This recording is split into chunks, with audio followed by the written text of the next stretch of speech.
Assalamualaikum warahmatullahi wabarakatuh.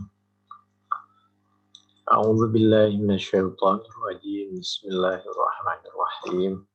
Alhamdulillahirabbil alamin. Hamdan yuwafi ni'amahu wa yukafi mazidah. Ya Rabbana lakal hamdu kama yanbaghi li jalali wajhika wa li 'azimi sultanik. Allahumma shalli ala sayyidina Muhammad wa ala ali sayyidina Muhammad. أما بعد فيا عباد الله أوصيكم وإياي بتقوى الله اتقوا الله حق تقاته ولا تموتن إلا وأنتم مسلمون. Pada kesempatan kali ini kita akan melanjutkan kajian kita Al-Quran Surah Al-Ahzab, surah yang ke-33 ayat yang ke-51 insyaallah sampai ayat yang ke-54. Untuk itu mari kita awali dengan ummil kitab Al-Fatihah. A'udzu billahi minasyaitonir rajim. Bismillahirrahmanirrahim.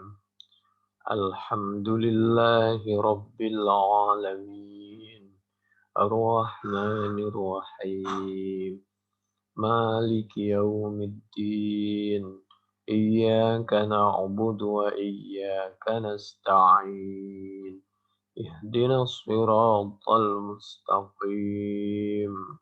Siratal ladzina an'amta 'alaihim ghairil maghdubi 'alaihim waladdallin.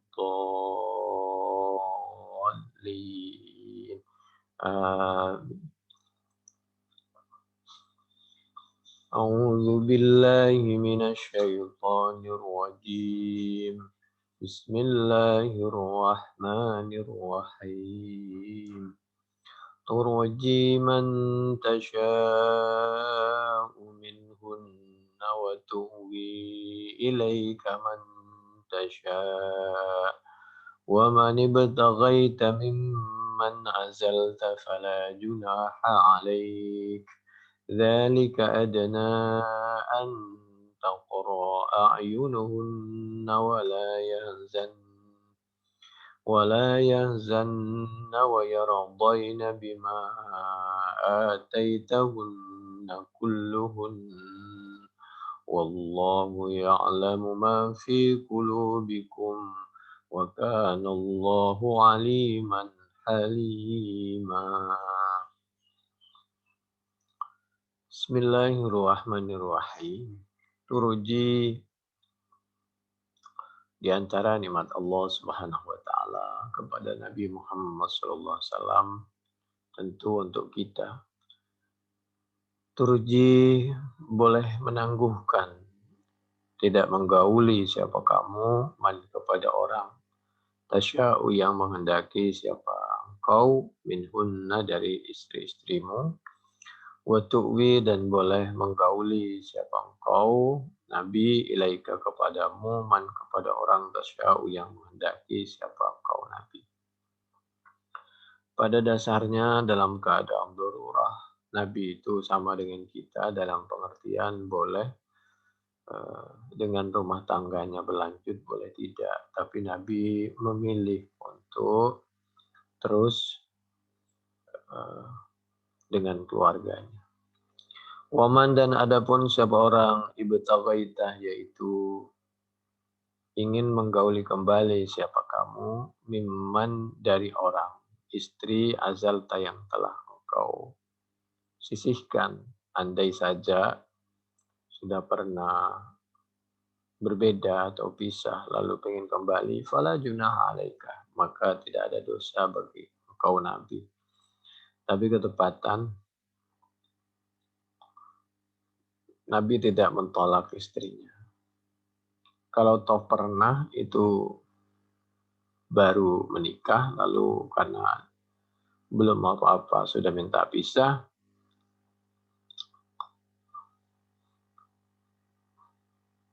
atau karena darurat sesuatu halangan baru menikah, memang ada, tapi langsung oleh Nabi diberikan kenang-kenangan yang sangat baik. bukan istri yang 9 itu. Dzalika adapun hal tersebut adna yaitu lebih dekat antaqarra untuk tenang, sejuk, a'yunuhunna apa pandangan-pandangan mereka. Jadi Nabi itu tidak pernah menyakiti istrinya. Segala sesuatu diberi kebebasan kepada istrinya agar beliau tidak merasa terkekang dan berat. Tapi semua keluarga Nabi, istrinya itu sadar dalam pengertian beliau paham betul bahwa Nabi adalah suami yang terbaik dari berbagai segi, sehingga di samping Nabi tidak pernah menyakiti, yang ada selalu menyayangi dan melindungi, maka dengan sendirinya beliau ini memilih Nabi untuk tetap menjadi istrinya Nabi. Dzalika adna an taqra ayunuhun wala yahzan, dan mereka beliau ummahatil mukminin tidak pernah merasa sedih, tidak pernah khawatir untuk yang telah lalu, sedang dan akan datang, baik dari segi ekonomi maupun hal-hal yang lain. Sehingga menjadi keluarganya Nabi ini adalah keluarga yang menyenangkan. Wa yardaina, dan selalu ridha terhadap bima ataitahunna, dengan misal dari segi ekonomi yang telah memberikan siapa Nabi hunna kepada istri-istrinya, kulluhunna semuanya. Karena memang Nabi ini berusaha membahagiakannya untuk semuanya, bahkan belanja saja itu untuk setahun oleh Nabi sudah dicukupi. Ini pelajaran sebenarnya untuk kita, agar kita kalau membina rumah tangga betul-betul memperhatikan kebutuhan rumah tangga, menyayangi dan melindungi dan saling menghargai, saling bertanggung jawab, saling faham terhadap hak dan kewajiban, dan saling berusaha untuk membahagiakan. Wallahu, dan hal adapun Allah, ya'lamu yaitu maha mengetahui siapa Allah, ma fi qulubikum terhadap segala sesuatu yang ada di dalam benak kalian semua. Pakai kum, baik itu suami atau istri. Wa kana Allahu, ada siapa Allah, aliman yaitu betul-betul maha. Karena di depan, kana Allahu aliman yaitu maha mengetahui, haliman maha penyantun. Di dalam tafsir Al-Qurtubi,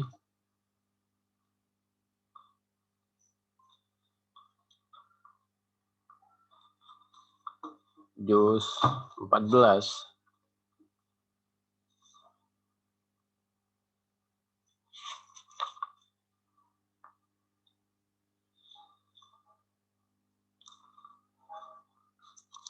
Bismillahirrahmanirrahim.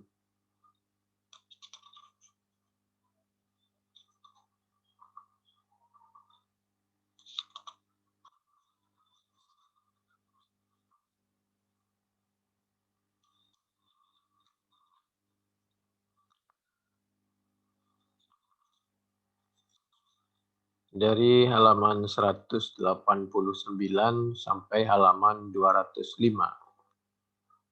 Penjelasannya, materi kita ini dari kiri ke kiri, halaman 189 sampai halaman 205, di sebelah kiri lagi. Nabi Muhammad Shallallahu Alaihi Wasallam pernah beliau menjelaskan dengan diantaranya dengan doa, Allahumma ya Allah, hadhihi qudrati fima amliku, fala talumni fima tamliku, wala amliku yakni qalbahu. Allahumma ya Allah, hadhihi adapun ini, qudrati yaitu kemampuanku untuk menyayangi dan melindungi keluargaku. Hadhihi kudrati fima amliku, di dalam sesuatu yang memampu siapa aku. Fala talumni, maka jangan pernah mencela siapa engkau, mengadab siapa engkau nih kepada aku. Fima, di dalam sesuatu tamliku yang memiliki siapa engkau ya Allah, wala amliku, tapi ya Allah mohon kami jangan disiksa tentang sesuatu yang hanya engkau yang mampu, tentu Allah maha tahu, wala amliku, dan di luar kemampuanku. Yakni maksudnya qalbahu. Untuk sayang dari segi hati itu hanya Allah yang bisa betul-betul adil. Tapi Nabi sudah berusaha untuk memperlakukan istri-istrinya itu dengan adil. Dan bahkan Nabi itu sebenarnya menikahi itu untuk sekedar menolong dunia maupun di akhirat. Karena suami pertamanya sudah wafat, sedangkan beliau ini sudah sepuh, punya anak, jauh rumahnya dari Mekah pergi ke Madinah untuk mengikuti perjuangannya Nabi, sehingga tidak punya rumah, tidak punya tumpuan ekonomi, tidak ada pelindungan, lalu yatim piatu, maka karena meninggalkan anak, suaminya ditinggal wafat, suaminya wafat, maka Nabi yang menggantikannya agar betul-betul maksimal dalam membantu. Itu awwalu mashtaka Rasulullah. Jadi Nabi itu berusaha untuk betul-betul adil dalam keluarganya. Awwalu mashtaka Rasulullah sallallahu alaihi wasallam fi baiti Maimunah. Fasta'dana azwajahu ayyumarridha fi baitiha. Nabi itu pernah merasakan seperti orang sakit di rumahnya Siti Maimunah. Kemudian fasta'dan azwajahu, Nabi minta izin kepada semua istrinya ayyumarridha, agar dirawat fi baitiha, di kediamannya Siti Aisyah, yakni Baita Aisyah. Fa'adinna lahu, maka istri-istrinya tadi mengizinkan kepada Nabi untuk sakit dan dirawat di rumah Siti Aisyah. Itu di akhir hayatnya. Kenapa Nabi minta dirawat oleh Siti Aisyah? Karena yang lain itu kan sudah sepuh, istri-istrinya itu. Jadi Nabi tidak kepingin ngerepotin istrinya yang sepuh-sepuh itu. Karena untuk merawat dirinya saja sudah berat, apalagi merawat Nabi. Bahasanya mungkin seperti itu, walau tidak sama. Tapi yang jelas Nabi kepingin tidak memberatkan, merepotkan istrinya. Sehingga dengan Siti Aisyah saja biar dirawat oleh Siti Aisyah. Di akhir hayatnya di waktu sakit, karena Siti Aisyah kan masih muda, tenaganya masih kuat. Itu ada di dalam hadis Bukhari 198, 665, 2588, 3099, 5714. Muslim 418 dari Siti Aisyah radhiyallahu anha.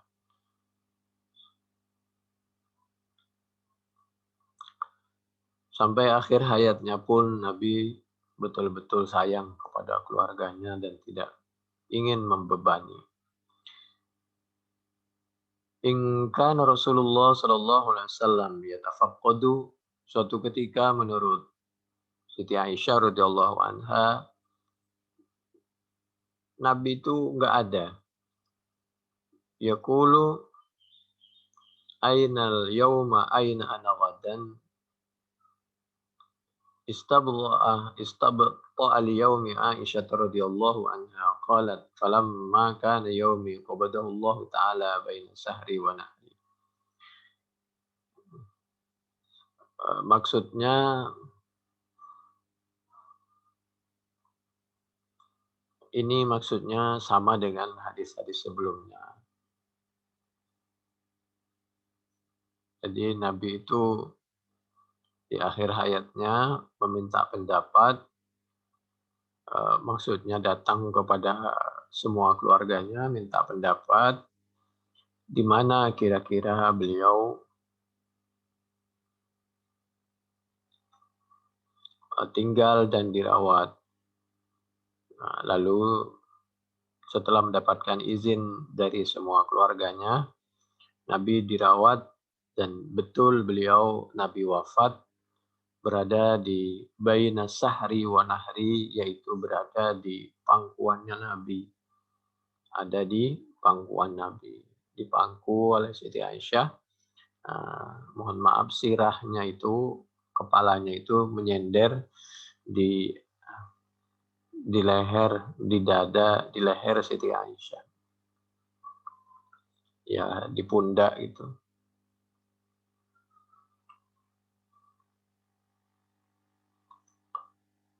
Ini ada di Muslim 2443. Ini sebagai pelajaran bahwa wala yuskitu haqquz zaujah maraduha wala haiduha. Jadi bahkan dalam keadaan sakit pun, baik itu istri atau suami, sebenarnya yang lain juga punya hak. Jadi segala sesuatunya harus penuh dengan keridhaan pasangan dan sifatnya, niatnya ibadah dan tidak merepotkan. ويلزمه المقام عندها في يومها وليلتها وعليه أن يعدل بينهن في مرضه كما يفعل في صحته. أعوذ بالله من الشيطان الرجيم. بسم الله الرحمن الرحيم. ولن تستطيعوا أن تعدلوا بين النساء ولو حرصتم. Ini Nabi mengamalkan perbuatan berusaha untuk selalu adil menurut kemampuannya, An-Nisa 129. Tapi adil yang sebenarnya adil, masalah hati, itu hanya Allah Subhanahu wa Ta'ala. Tapi kalau masalah yang lain tentu kita bisa usahakan, baik bentuk fisik, ekonomi, ucapan, dan lain sebagainya. An-Nisa 129. Dan kita harus betul-betul memperlakukan istri itu dengan sebaik-baiknya. Karena Allah telah mengingatkan, la yakhfa alaihi syai'un fil ardi wala fis sama.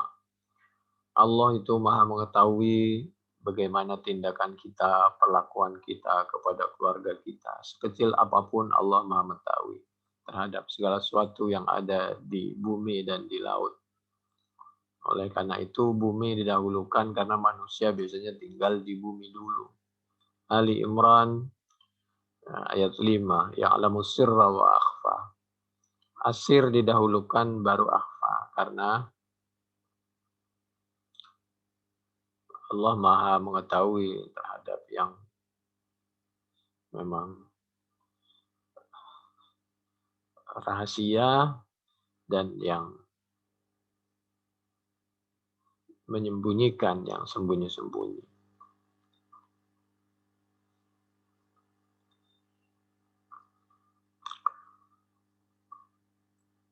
An Abi Hurairah 'anil Nabi sallallahu alaihi wa alihi wasallam,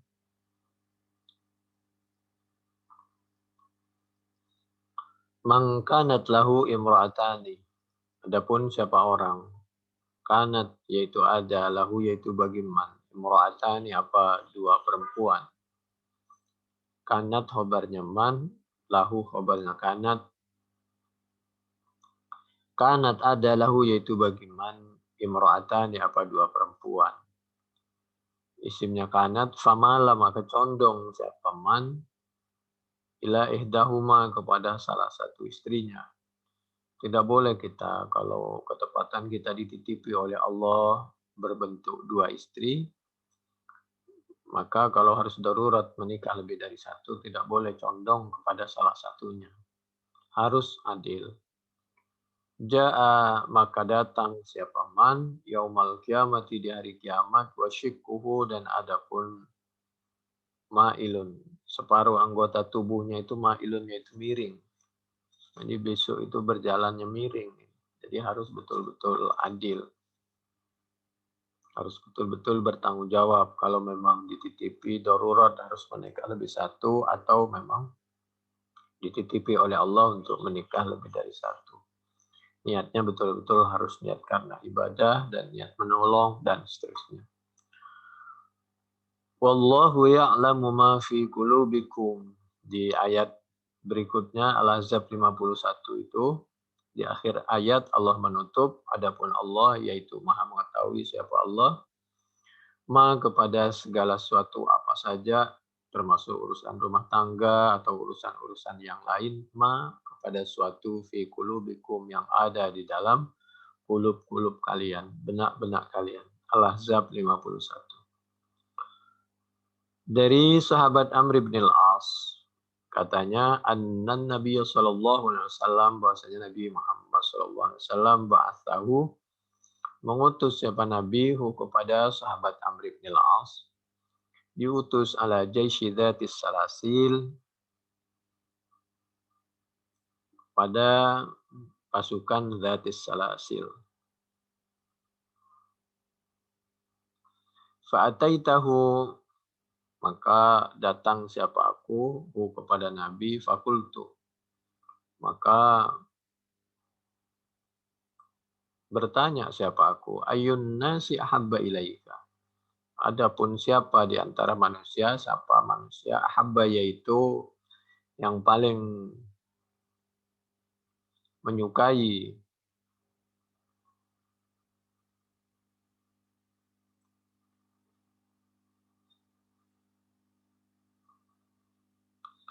ahabba ilaik yang paling engkau sukai Nabi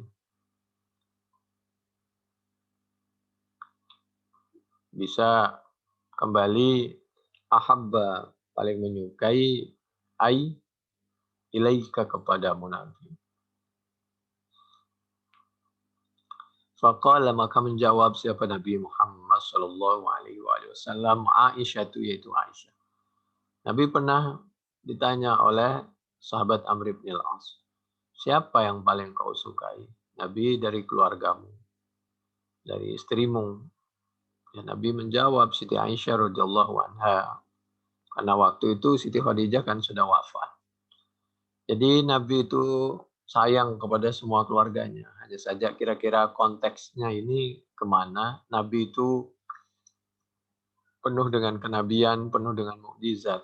Kita tahu ya tentang Amr bin al-As bahwa nanti sahabat Amr bin al-As ini dari jauh-jauh sebelumnya Nabi sudah berpesan agar beliau ini menghargai dan melindungi keluarga Nabi termasuk Siti Aisyah radhiyallahu anha. Karena nanti di cerita lain itu nanti berhubungan dengan kasus terjadinya perbedaan antara Sayyidina Ali dengan Muawiyah. Lalu Amr bin al-As ini keluarganya kira-kira jauh-jauh sebelumnya Nabi sudah mengingatkan agar menyayangi keluarga Nabi. Fakultu minar rijal, kemudian aku bertanya, dari kaum laki-laki siapa Nabi? Qala abuha. Nabi menjawab, dari kaum laki-laki itu ayahnya. Kita tahu ayahnya itu Tsaniyasnain, selalu membantu perjuangan Nabi sampai beliau di Gua Hira pun sampai ketika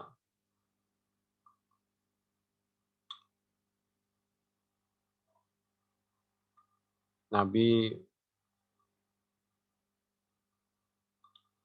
di Jabal Sur, ketika Nabi itu dikejar-kejar mau hijrah dari Mekah ke Madinah, itu berdua dengan sahabat Abu Bakar. Dan sahabat Abu Bakar ini luar biasa, jangankan fisiknya, sampai keluarganya pun anaknya kalau memang perlu untuk membantu perjuangan Nabi dipercayakan, dititipkan kepada Nabi Muhammad SAW. Ya, Siti Aisyah itu kan putri dari sahabat Abu Bakar. Lalu Nabi menerima titipan amanah berbentuk Siti Aisyah itu dinikahi oleh Nabi demi untuk mempererat hubungan zahir maupun batin hati sahabat Abu Bakar dalam membantu perjuangan Nabi Muhammad Sallallahu Alaihi Wasallam. Kita bisa bayangkan antara hubungan biasa dengan hubungan mantu dan mertua ini tentu lebih dekat. Demikian juga Sayyidina Umar. Akhirnya ketika Hafsah dititipkan kepada Nabi Muhammad SAW, sebelumnya ketika ditawarkan kepada sahabat yang lain, sahabat itu mengarahkan dalam pengertian belum berkenan karena merasa tidak pantas. Yang sangat pantas itu adalah apabila Hafsah itu dinikahi oleh Nabi Muhammad SAW, dan agar hubungan kekeluargaan antara Nabi dan sahabat Umar semakin dekat kepada Nabi Muhammad SAW.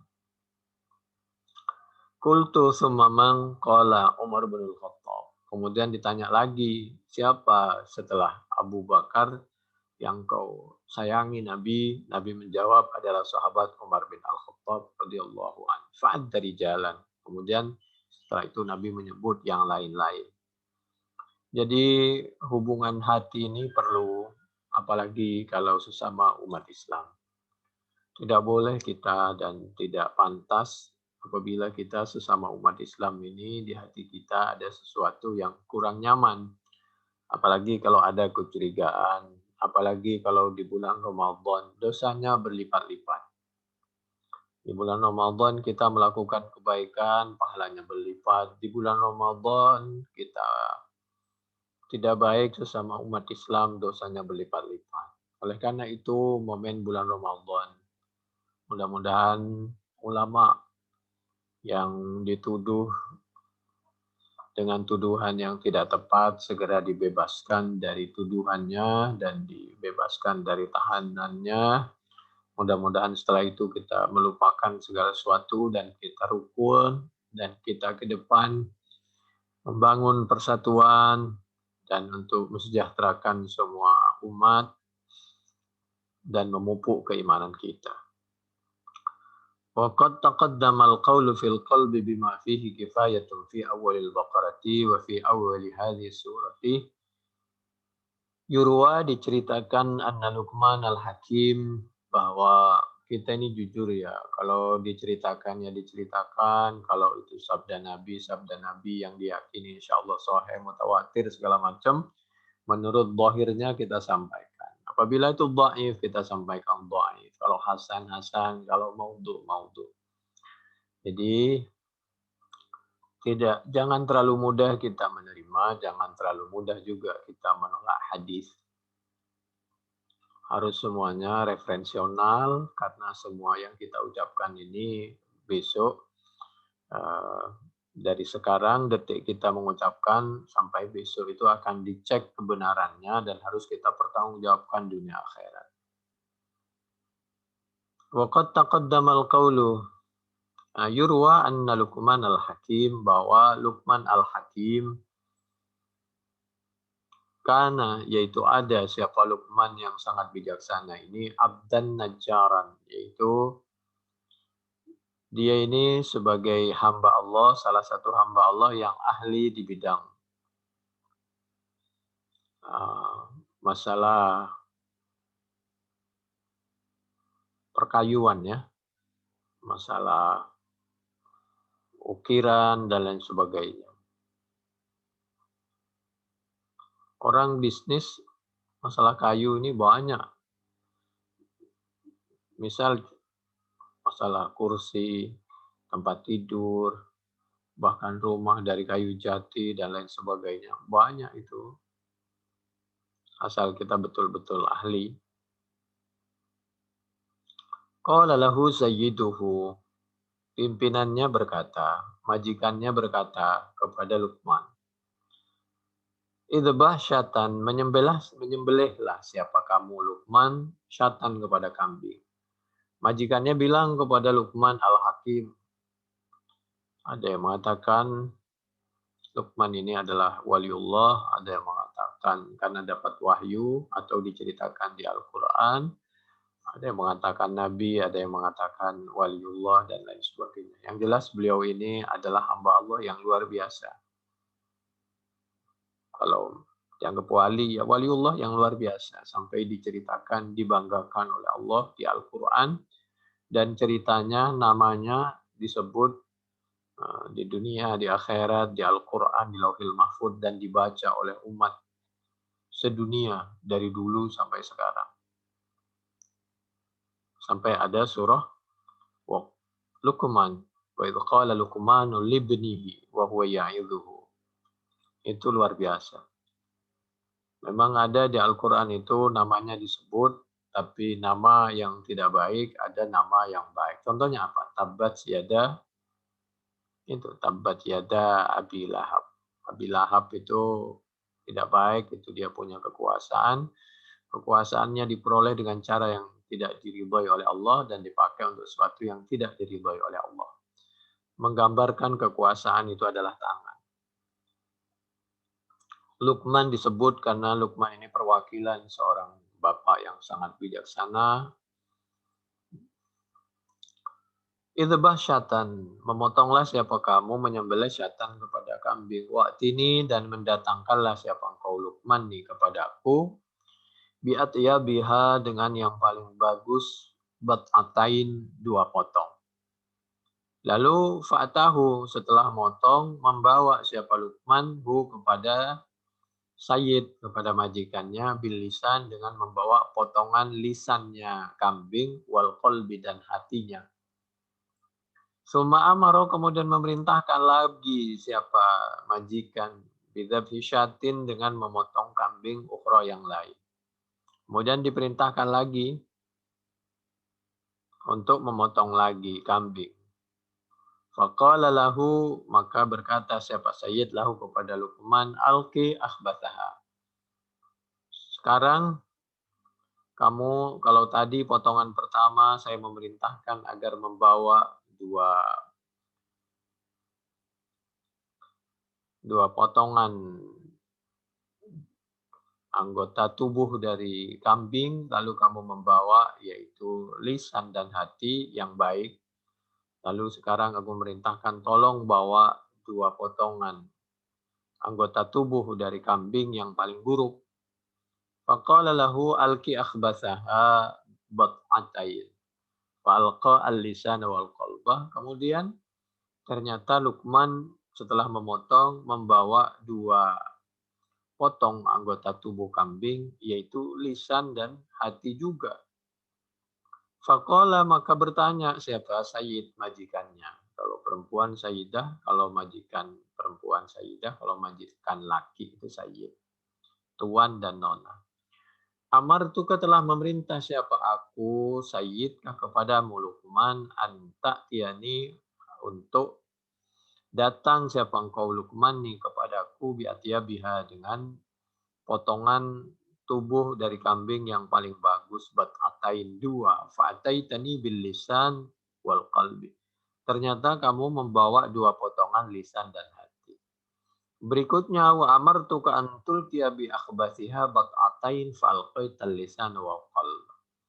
Setelah aku memerintahkan lagi agar kamu membawa 2 potongan anggota tubuh daging dari kambing, kamu membawa lisan dan hati lagi. Apa maksudnya? Faqala, maka menjawab siapa Luqman, laisa syai'un, tidak ada apa sesuatu, atyaba, yaitu yang lebih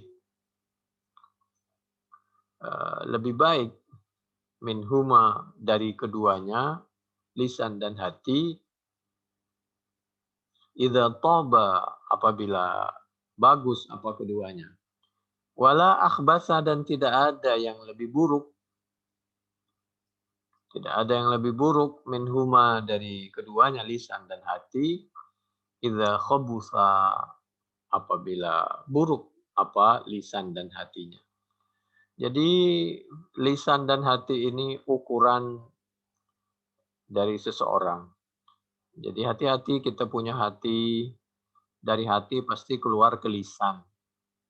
Jadi hati-hati yang keluar dari lisan kita, yang keluar dari tangan kita, kita mencet apa, mencari apa, dan mengeluarkan apa, nulis apa zaman sekarang itu.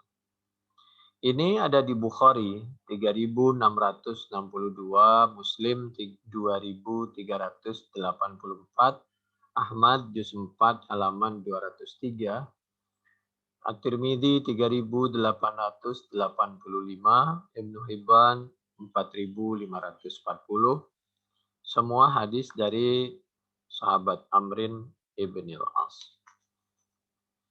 Ketika mencoba menjelaskan Al-Ahzab 51, wallahu ya'lamu ma fi qulubikum, di samping penafsiran-penafsiran yang lain. Berikutnya yaitu Al-Quran Al-Ahzab 52. A'udzu billahi minasy syaithanir rajim. Bismillahirrahmanirrahim.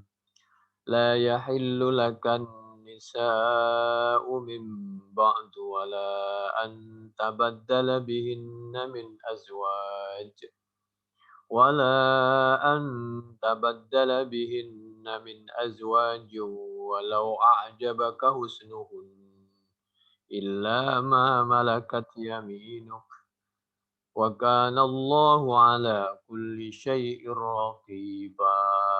La yahillu, tidak halal, laka bagimu Nabi, an-nisa'u, apa, menikahi perempuan-perempuan lain, mim ba'du, setelah istri yang 9 itu. Kenapa? Karena istri yang 9 itu sudah dicoba, ternyata beliau lebih memilih Nabi. Nah, kita ini kalau mau nyoba ya sekedar minta pendapat tuh boleh ya, tidak boleh menguji berlebihan. Menguji atau minta pendapat itu tujuannya kan tadi hanya khawatir memberatkan. Kenyataannya memang dari awal Nabi tidak memberatkan, sehingga tentu lebih memilih Nabi. Karena beliau-beliau ini telah berjasa lebih memilih Nabi, mengorbankan, perempuan mau kita nikahi, itu berarti dia telah mengorbankan dirinya, perasaannya, semuanya demi untuk mendampingi kita, baik dalam suka dan duka, tapi kita akan berusaha untuk membahagiakannya. Dengan demikian kita harus membalas dengan semaksimal mungkin. Andai saja dari usahanya itu masih ada yang kurang, itu manusiawi. Seorang perempuan tidak boleh dilemahkan. Justru kekurangannya itu kalau kurang, pelan-pelan dan maksimal kita tutupi. Tidak boleh kita cari-cari kekurangannya. Wala an tabaddala bihinna min azwaj. Pengorbanan yang paling besar pertama waktu beliau mau mendampingi kita, mau menikah dengan kita. Lebih dan kurangnya ya manusia pasti punya lebih dan kurang, sisi lebih dan sisi kurang. Oleh karena itu dibalas oleh Allah, sejak ini kamu tidak boleh mentolak istrinya, dan wala an tabaddala bihinna min azwaj. Bahkan Nabi oleh Allah tidak diperkenankan menikah lagi. Kalau kita kan maksimal 4. Kalau Nabi itu karena memang sebelum ayat itu turun kan memang tentang istri 4 itu, An-Nisa itu kan memang sudah ada lebih dari 4. Nah, karena Nabi sayang, Allah sangat sayang kepada istri Nabi, kalau nanti ditolak, Nabi disuruh milih hanya 4, kasihan. Karena tidak ada suami yang lebih baik dari Nabi dunia akhirat. Agar dia selalu bersama Nabi dunia akhirat. Pasti dijamin masuk surga.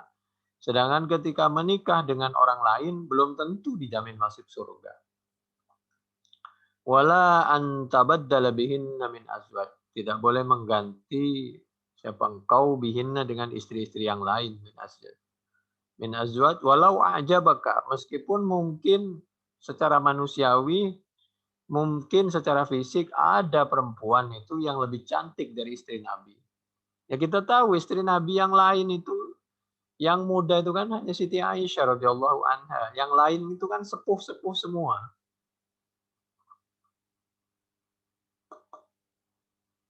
Jadi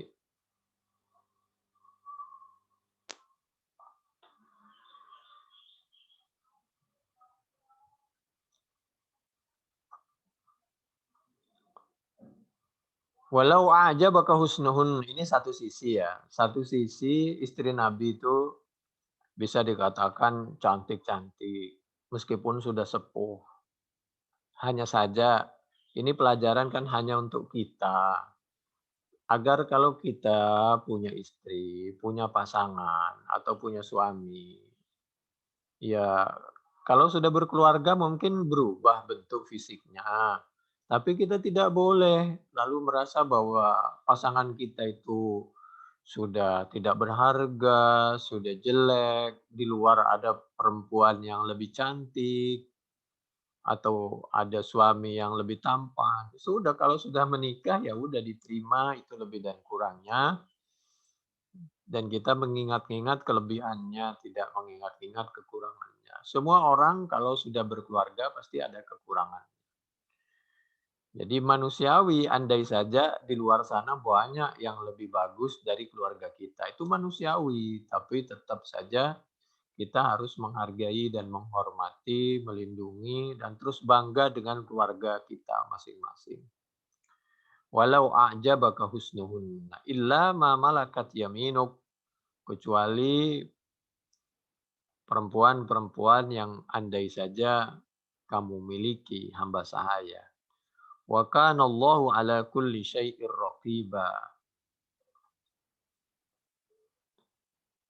Jadi perempuan yang kalau dulu itu kan ada istilah perempuan yang misal dari keturunan terhormat, orang biasa, maka kita harus menyamakan kedudukannya di dalam hati kita dan perlakuannya, perlakuan kita kepada beliau. Illa ma malakat yaminuk wa kana Allahu, dan ada siapa Allah ala kulli syai'in, atas tiap-tiap sesuatu, raqiba, yaitu Allah itu maha mengawasi. Itu titipan dari Allah Subhanahu wa taala keluarga itu.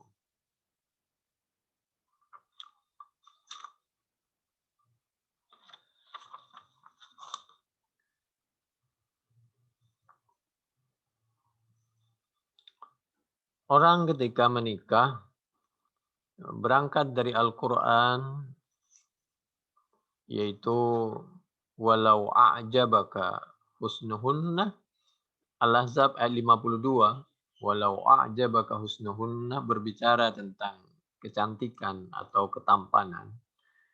Oleh karena itu sebelum menikah kita dianjurkan untuk bisa melihat, memandang, memilih dengan tentu tidak berlebihan kriterianya, karena kita bukan nabi, calon kita juga bukan Siti Khadijah, bukan Siti Aisyah. Jadi jangan berlebihan. Manusia tetap manusia. Kita punya kekurangan, pasangan kita juga punya kekurangan.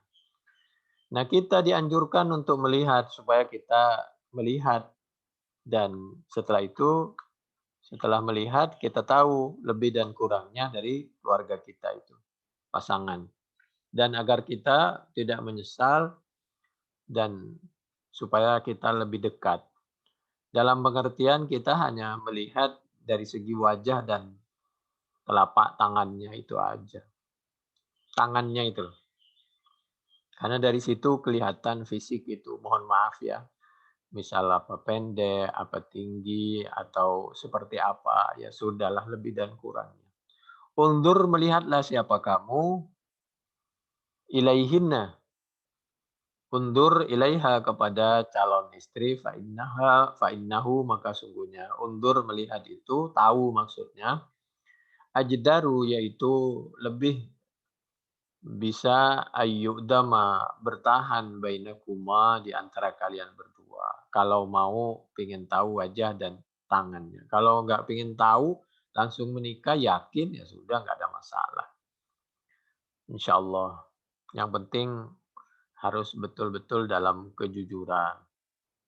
Dan niat menikah itu niat ibadah.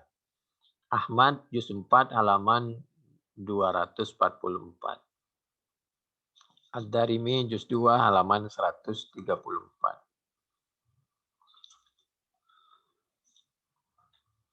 An-Nasa'i juz 6 halaman 69, Ibnu Majah 1866, Ibnu Hibban 4043. Hadis dari Al-Mughirah bin Syu'bah. Wa huwa haditsun sahih wa lahu syawahid. Idza khataba ahadukum al-mar'ah, apabila melamar siapa salah satu kalian. Al-mar'ata kepada seorang perempuan. Kalau betul-betul sudah mau melamar, fa in istata'a maka apabila dimungkinkan ayyanzura untuk tahu minha dari perempuan tadi ila ma yad'uhu ila nikahiha falyaf'al, boleh melihat wajah dan tangan itu aja. Ini Abu Dawud 2082, Al-Baihaqi juz 7 halaman 84, hadis dari sahabat Jabir wa isnaduhu. Ada yang redaksinya ini berbeda-beda tentang redaksi itu saja sih. Jadi ada yang berpendapat yang duru ila wajihi wa kafaiha. Jadi ke wajah dan kedua telapak tangannya. Wala yang duru dan tidak boleh melihat siapa calon suami illa biidniha kecuali atas izinnya. Itu semua atas izinnya. A'udzu billahi minasyaitonir rajim. Bismillahirrahmanirrahim. Wala tumsiku bi'isamil kawafiri. Dan apakah boleh seorang suami menikah dengan non-muslim yang bukan muslimah? Ya boleh, kalau memang betul-betul dia masuk Islam karena betul-betul ingin Islam, bukan hanya karena ingin menikah. Kalau hanya karena ingin menikah, khawatir tidak utuh pernikahannya. Jadi kalau bisa jangan langsung masuk Islam waktu itu, sebelumnya jauh-jauh.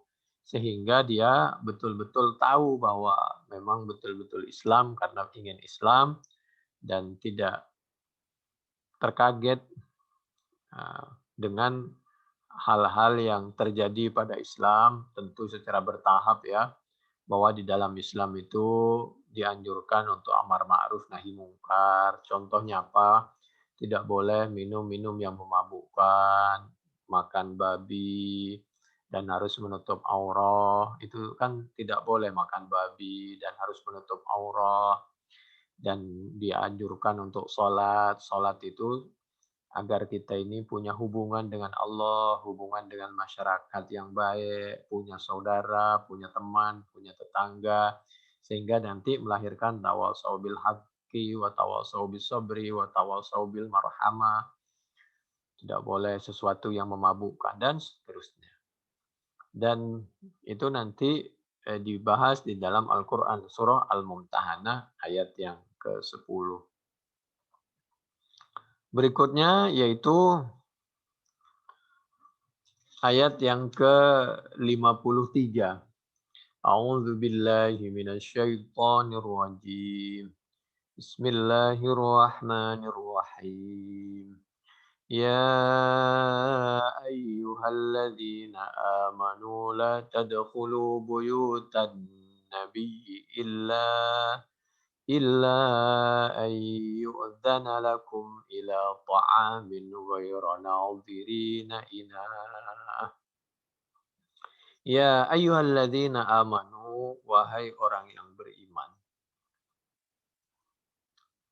Wahai orang yang beriman,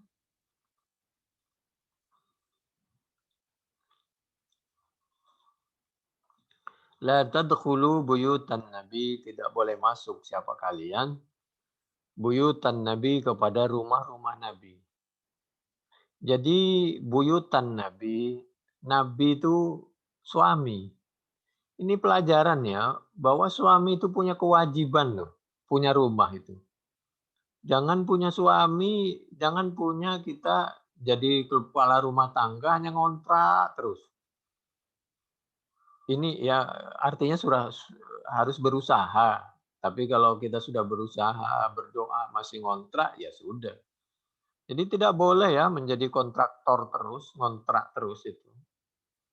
Itu la tadkhulu buyutan Nabi. Nabi punya rumah milik Nabi.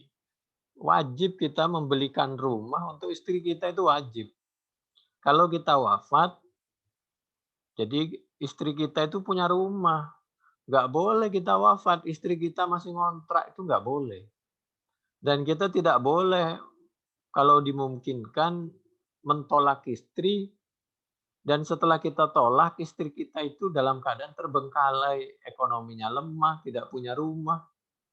Dosa kita kalau memungkinkan. Jadi sampai ditolak pun andai saja, mudah-mudahan tidak. Kalau darurat itu harus dia itu ditempatkan di rumah yang layak.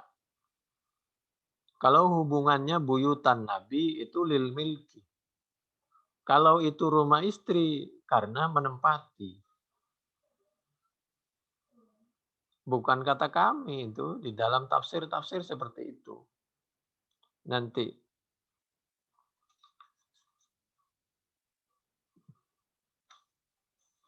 jadi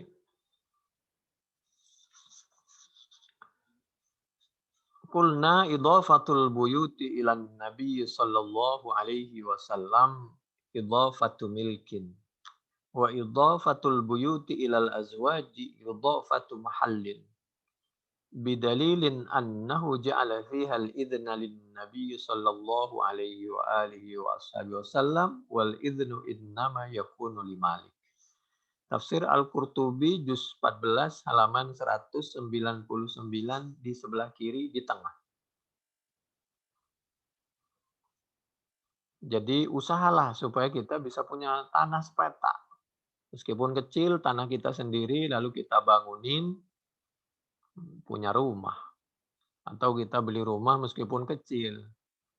Nah, kalau kita mampu, ya beli rumah yang luas, yang dekat dengan pekerjaan kita, dengan keluarga.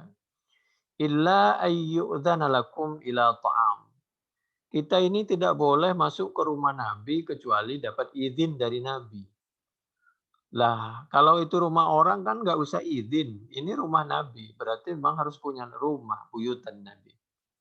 Jadi kita tidak boleh masuk ke rumah orang, apalagi ke rumah Nabi, kecuali memang dapat izin dari pemilik rumah. Tujuannya apa? Kalau diundang untuk makan. Illa ayyu'dzana lakum ila ta'am. Ini pelajaran ya, bahwa kita itu kalau dimungkinkan ada acara yang bisa makan-makan di rumah kita sendiri dan mengundang orang ke rumah kita dengan tidak memberatkannya, di situ kita jamu menurut kemampuan kita. Oleh karena itu, menikah di gedung itu sebenarnya tidak dianjurkan. Lebih baik menikah di rumah, kecuali kalau memang kita punya dana dan tidak merepotkan orang. Kalau di gedung itu kan terbatas waktunya, kalau di rumah itu kan tidak terbatas waktunya. Ini satu sisi. Satu sisi bisa sederhana, kalau di gedung kan mahal, tapi kalau mampu silakan. Di gedung itu paling 1-2 jam. Kalau di rumah sendiri kan bisa. Meskipun di rumah juga mestinya terbatas waktunya. Agar yang bertamu tidak memberatkan yang punya rumah. Dan yang punya rumah tidak merasa diberatkan oleh tamu. Jadi biar orang tahu rumah kita dan silaturahim untuk selanjutnya. Bukan untuk pamer rumah, untuk memupuk silaturahim selanjutnya.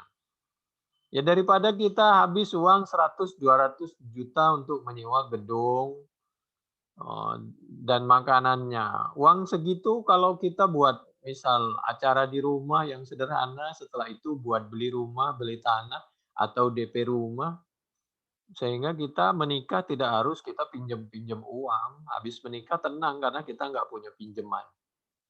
Sehingga nikah-nikah aja sederhana. Tapi apabila yang ingin menikah dengan biaya besar, gedung, dan lain sebagainya, kalau mampu silahkan. Jadi waktu Nabi walimah itu di rumahnya. Idza du'itum fadkhulu. La tadkhulu buyutan nabi illa ayyudzana lakum ila ta'amin ghairu nadhirina inah, tanpa harus menunggu sampai masakan itu selesai, disuguhkan dan setelah makan masih nunggu di sana di rumah Nabi. Itu terlalu lama dan memberatkan kepada Nabi dan keluarga. Jadi jangan sampai kita datang bertamu ke rumah orang terlalu lama. Ya, sebelum makanan matang kita sudah di sana.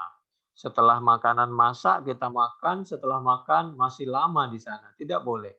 Karena itu memberatkan kita juga memberatkan yang ditamuin.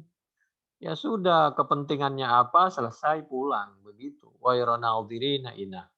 Lah dulu waktu pernikahan Nabi, walimah Nabi nikah dengan Siti Zainab binti Jahash, itu ada orang yang seperti itu. Jadi datang sebelum waktunya, lalu makan di situ, waktu makan bicara ke sana kemari, sehingga tidak selesai-selesai. Habis makan masih bicara, membicarakan apa, nggak pulang-pulang. Sehingga Siti Zainab binti Jahas ya merasa tersiksa, oh tamunya nggak pulang-pulang. Nabi juga malu mau ngusir itu tamu. Nah, begitu. Walakin idza du'itum, akan tetapi apabila dipanggil, waktunya masuk untuk makan, fadkhulu, silahkan masuk. Lalu setelah makan, fa idza ta'imtum, kalau selesai makan, fantashiru, maka pulanglah. Wala musta'nisina li hadis, nggak boleh memperpanjang percakapan di dalam bertamu. Intinya aja pokoknya, jadi selesai makan ya sudah. Inna dzalikum kana yu'dhin nabi.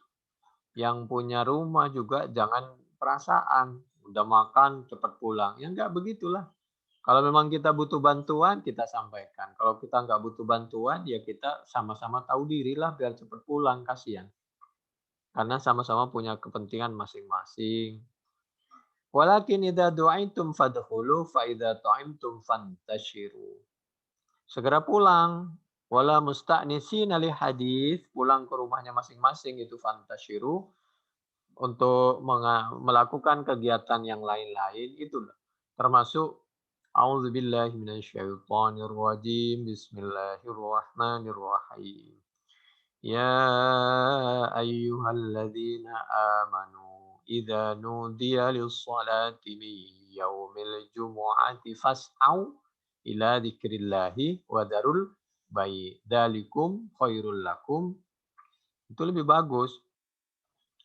Kuntum ta'lamun. Fa idza qudiyatis shalah, kalau selesai sholat fantasyiru. Ayo jangan lama-lama di masjid, segera berusaha, bekerja segala macam.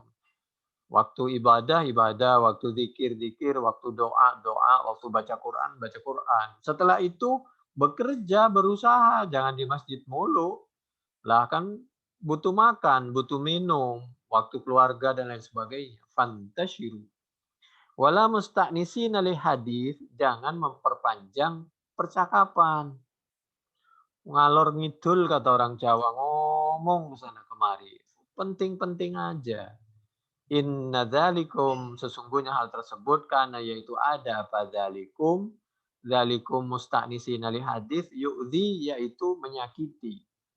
Menyakiti dari segi fisik, Nabi istirahatnya kurang karena masih ada tamu di rumahnya. Demikian juga menyakiti perasaan. Yu'dhi an-nabiy sallallahu alaihi wasallam. Akhirnya Nabi di luar rumah menunggu orang pulang. Fayastahi minkum. Maka malu siapa Nabi minkum dari kalian para tamu. Wallahu, dan hal adapun Allah, Nabi menyuruh orang tamu pulang gak mungkin karena Nabi itu orang sangat menjaga perasaan pada orang lain. Meskipun sebenarnya boleh kita minta tolong karena ini acara sudah selesai, jadi bagi yang selesai terima kasih begitu. Wallahu, dan hal adapun Allah la yastahi, yaitu tidak pernah malu siapa Allah minal haq, untuk menyampaikan sesuatu yang hak. Jadi luar biasa ya pelajaran dari Allah untuk menyampaikan sesuatu yang hak, melakukan yang hak. Nabi memberi contoh agar tetap kita menjaga harga diri seseorang, memperlakukan orang dengan hormat, dan yang lain juga mesti tahu diri. Wa idza sa'altumuhunna, dan apabila meminta siapa kalian semua. Meminta, apabila meminta mau bercakap dengan keluarga Nabi, dengan istri Nabi, maka faidza sa'altumuhu wa idza sa'altumuhu, dan apabila minta siapa kalian hunna kepada istri-istri Nabi mataan kepada suatu keperluan, maka sahabat diajarin fas'aluhunna, maka memintalah, bercakaplah siapa kalian semua hunna kepada keluarga Nabi min wara'i hijab, dari jarak yang jauh. Harus ada tabir. Jadi tidak boleh dekat-dekat dengan keluarga Nabi, dengan istri Nabi. Istri Nabi juga begitu, tahu diri kalau beliau ini keluarga Nabi, udah pasti itu. Dzalikum, adapun hal tersebut, fas'aluhunna min wara'i hijab, atharu, yaitu lebih menjaga kesucian liqulubikum, bagi hati-hati kalian semua, bagi hati keluarga Nabi maupun hati para sahabat. Karena manusia yang namanya laki dan perempuan, ya secara wajar pasti ada sesuatu. Nah, untuk menghilangkan sesuatu perasaan itu, maka dijaga dengan cara menjaga jarak, menjaga pembicaraan, dan lain sebagainya. Pakaian, dan lain sebagainya. Wa kulu bihinna, dan untuk lebih menjaga kesucian hati-hati keluarga Nabi. Wa maka nalakum, ini tentu istri Nabi pasti terjaga, tapi ini untuk keluarga kita ya. Wa makana, dan tidak pantas lakum, yaitu bagi kalian, antu'dzu Rasulullah, untuk menyakiti siapa kalian Rasulullah kepada Rasulullah Shallallahu Alaihi Wasallam.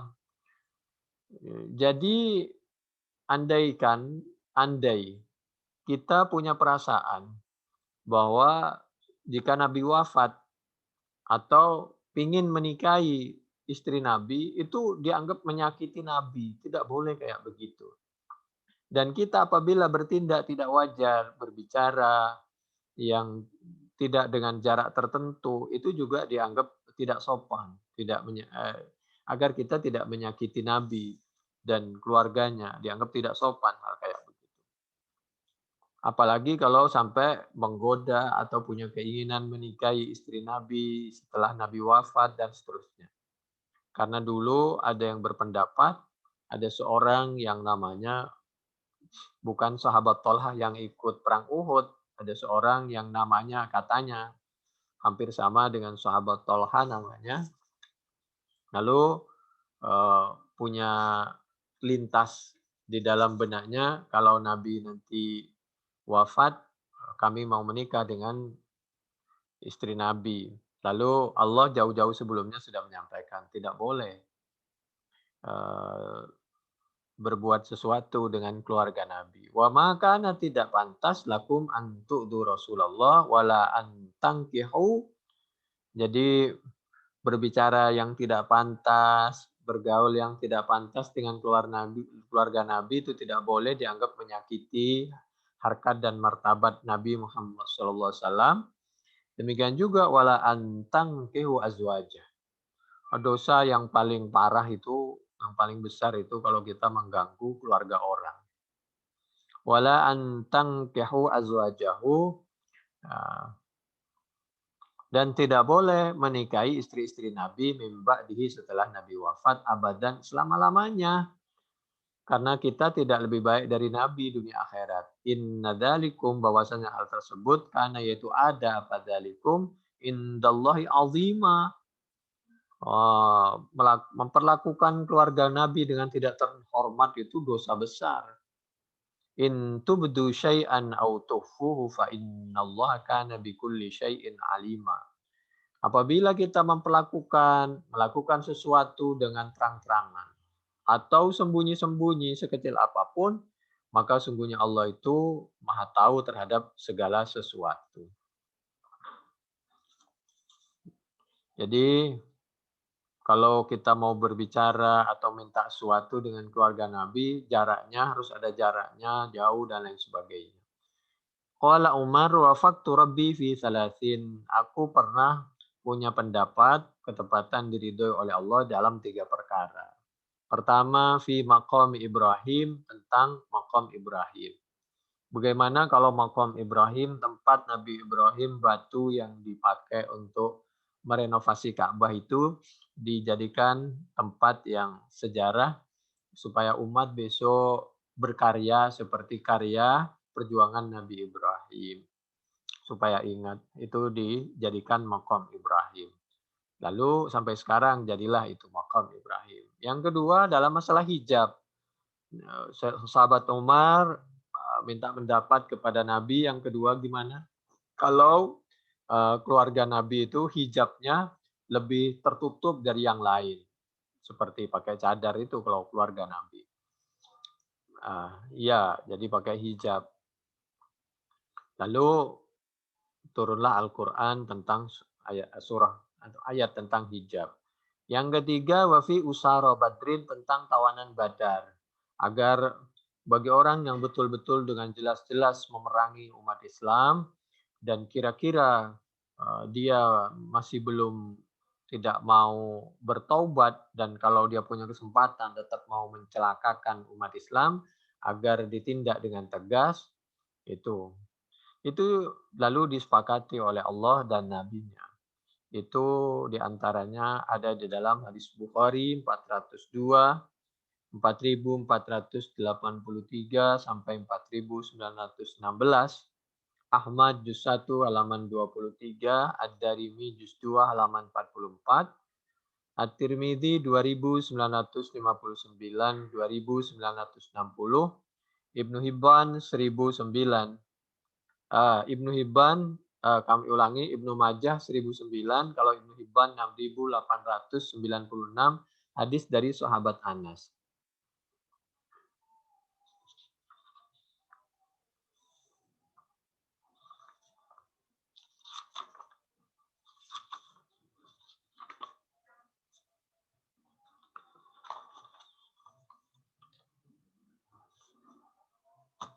Lalu sambil menunggu azan, yaitu ada nasihat dari Allah Subhanahu wa taala melalui lisannya Nabi Muhammad sallallahu alaihi wasallam agar kita apalagi di sisa bulan Ramadan 10 Ramadan seperti sekarang ini mendekati akhir dan mau masuk kepada pertengahan, jangan lupa sholat sunnahnya. Sholat sunnah yang sangat diperhatikan oleh Nabi itu diantaranya adalah sholat sunnah sebelum subuh.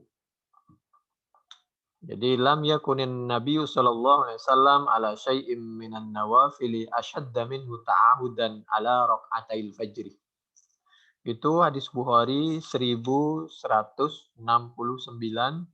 Fathul Bari juz 3 halaman 59 di kiri paling bawah sampai 58 di kanan. Dan banyak-banyak berdoa ya. Sholat malam boleh kalau kita punya hajat, di antara sholat istikharah misal, semakin mendekatkan kepada Allah Subhanahu wa taala dan mengikuti sunnah nabinya. Di antaranya ini diabadikan di Bukhari 1162, doa yang diajarkan oleh Nabi Muhammad sallallahu alaihi wasallam, di antaranya yaitu pertama kita sholat sunnah, lalu membaca Al-Quran. Nabi itu mengajari yu'allimunal istikharata fil umuri kama yu'allimunas surata minal Qur'an, yaqulu, setelah sholat sunnah baca Al-Quran, berdoa, zikir, lalu berdoa. Idza hamma ahadukum bil amri falyarka' rak'atain min ghairil fariidati thumma liyaqul Allahumma inni astakhiruka bi ilmika wa astaqdiruka bi qudratika. Kami minta pilihan kepadamu ya Allah, kami yakin bahwa Engkau Maha Kuasa, wa as'aluka min fadlikal azim, kami mohon kepadamu fa innaka taqdir wa la aqdir wa ta'lam wa la a'lam wa anta 'allamul ghuyub. Allahumma in kunta ta'lamu anna hadzal amra khairul li fi dini wa ma'ashi wa 'aqibati amri ajili amri wa ajilihi faqdirhu li wa yassirhu li. Tsumma barik li fi. Sebutin hajatnya apa. Ya Allah, kalau memang ini baik untuk aku di dalam masalah agamaku, dunia akhiratku, maka takdirkanlah aku mendapatkan dengan mudah dan mudah-mudahan Engkau selalu memberikan keberkahan. Ini termasuk Bukhari 7390, Fathul Bari juz 13, halaman 464.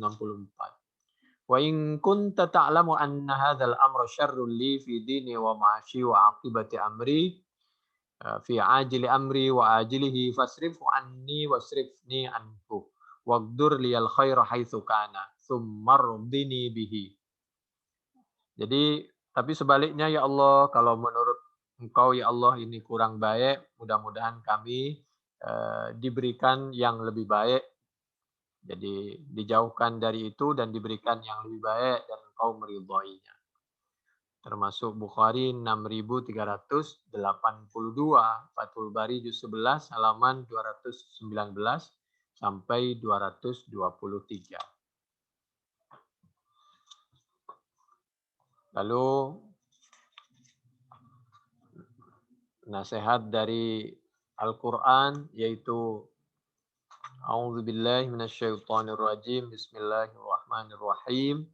Ya ayyuhalladzina amanu la tattakhidul yahuda wan nasara awliya ba'duhum awliya'u ba'd wa may yatawallahum minkum fa innahu minhum innallaha la yahdil qaumadh dhalimin. Al-Maidah ayat 51. Ini pelajaran agar kita menghindari hal-hal yang tidak diridhoi oleh Allah, agar kita betul-betul bisa menempatkan diri di waktu, tempat, dan bergaul dengan orang yang betul-betul diridhoi oleh Allah sehingga tidak mempengaruhi cara berpikir kita. Wala tarkanu ilal ladzina zalamu fatamassakumun nar. Hud ayat 113.